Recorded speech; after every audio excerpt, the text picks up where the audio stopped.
মাননীয় মডারেটর, বিজ্ঞ বিচারক মণ্ডলী এবং যারা শুনছেন সবাইকে আন্তরিক ধন্যবাদ জানিয়ে আজকের বিতর্ক শুরু করছি। আজকের বিতর্কের বিষয় নির্ধারিত হয়েছে জঙ্গিবাদ প্রতিরোধে সামাজিক অঙ্গীকারের ভূমিকায় প্রধান। বিপক্ষে বলছি, মাননীয় মডারেটর, জঙ্গিবাদ প্রতিরোধে বিশ্ববিখ্যাত ওয়েব ম্যাগাজিন প্রজেক্ট সিন্ডিকেট বলেছে, যদি রাজনৈতিক দলগুলো জাতীয় ও আন্তর্জাতিকভাবে ঐক্যমত্যে না পৌঁছায় তবে আইএসের মতো জঙ্গি দলগুলো বিস্তার ঘটবেই। মাননীয় মডারেটর, রাজনৈতিক বিশ্লেষক রবার্ট ফিস্ক বলেছেন, জঙ্গিবাদ নির্মূলে আমাদের সমূলে উৎপাটন নীতি বা নিপিং দ্য বার্ড থিওরি অবলম্বন করতে হবে, আর এই সিদ্ধান্ত শুধুমাত্র রাজনীতিবিদদের। মাননীয় মডারেটর, গত 2016 সালে যখন হোলি আর্টিজানে নৃশংস হামলা হলো তখন দেশব্যাপী মানববন্ধন হয়েছে, কিন্তু সবগুলো রাজনৈতিক দল কি কখনো এক সারিতে দাঁড়িয়ে বলেছে আমরা জঙ্গিবাদ নির্মূল করব? তবে তারা সমস্বরে বলেছে যে জঙ্গিবাদ আছে এবং এটা কোনো রাজনৈতিক দলের চক্রান্ত নয়, বরং আমাদের রাজনৈতিক অসহিংসতার সৃষ্টি। মাননীয় মডারেটর, জঙ্গিবাদ শুধু বিস্ফোরা নয়, এটি এক ধরনের ক্যান্সার, যা উপশমের একমাত্র উপায় হলো আইনের যথাযথ এবং কঠোর প্রয়োগ, যা সামাজিক অঙ্গীকারে আরোগ্য হবে না। মাননীয় মডারেটর, আজকে রোহিঙ্গা ইস্যুতে সরকার কিংবা রাজনৈতিক নেতাদের অবস্থান কি?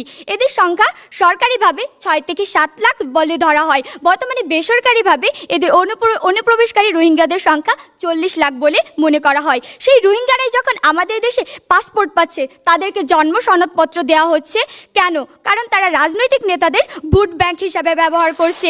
আজকে তারাই আমাদের দেশে গলাকাটা পাসপোর্ট নিয়ে দেশের বাইরে গিয়ে জঙ্গি ট্রেনিং নিয়ে এসে যদি হামলা চালায়, এটা মনিটরিং করার দায়িত্ব কার? সরকারের নাকি আমার আপনার? আজকে দেখুন, বাংলাদেশে পুলিশ জঙ্গিবাদ দমনে NSI, SVDB এর পাশাপাশি নতুন ইউনিট হিসাবে CTTC খুলে পুরোদমে মাঠে নেমেছে। জঙ্গিবাদের বিচারের জন্য দ্রুত বিচার ট্রাইব্যুনাল করা হয়েছে, কিন্তু সামাজিক অঙ্গীকার থাকলেও তাদেরকে যখন অন্য রাজনৈতিক দলগুলো সহযোগিতা করতে চায় না, এখনো যখন ব্লেম গেম নিয়েই তারা পড়ে আছে, তখন সামাজিক অঙ্গীকারের জায়গাটি কোথায় থাকে বিজ্ঞ প্রতিপক্ষ?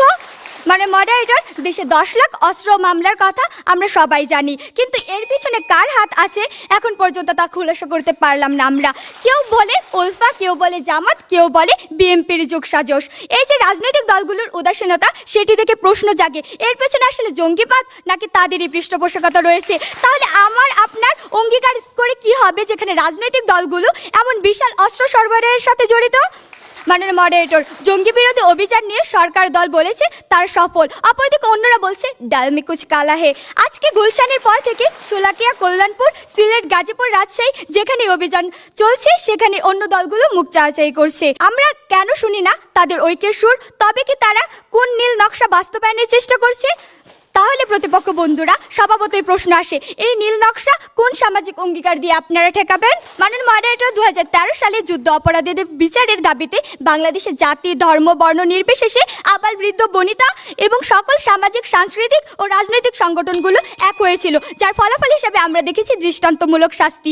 অথচ ছায়ানট উদিচি, রমনার বটমূলে হামলা কিংবা সিরিজ বোমা হামলার বিচারের দাবিতে আজ পর্যন্ত এমন আরেকটি গণজাগরণ মঞ্চ কি হয়েছে? প্রশ্ন রয়ে গেল।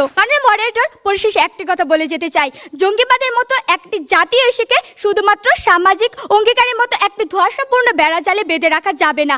রাজনৈতিক অঙ্গীকার এবং আইনের কঠোর প্রয়োগের সমন্বিত প্রয়াসকে সর্বাধিক গুরুত্ব ছাড়া এর কোনো বিকল্প পথ খোলা নেই। ধন্যবাদ মাননীয় মডারেটর, ধন্যবাদ সবাইকে।